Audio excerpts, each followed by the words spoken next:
کوئٹہ میں رکشے سہولت کی بجائے شہریوں کے لیے وبال جان بن گئے۔ غیر رجسٹرڈ رکشوں کی وجہ سے شہریوں کو بدترین ٹریفک جام کے مسئلے کا سامنا کرنا پڑتا ہے۔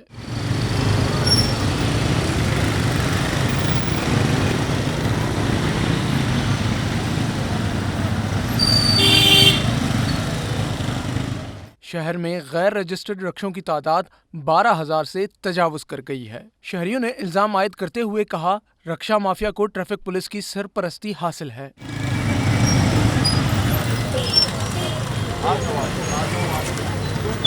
چھوٹے شہر میں رکشوں کی بھرمار نے ذہنی اذیت میں مبتلا کر رکھا ہے۔ ٹریفک پولیس بظاہر غیر قانونی رکشوں کے خلاف کریک ڈاؤن شروع کیا ہے، لیکن غیر رجسٹرڈ رکشے ٹریفک سارجنٹ کی سفارش پر چلتے ہیں۔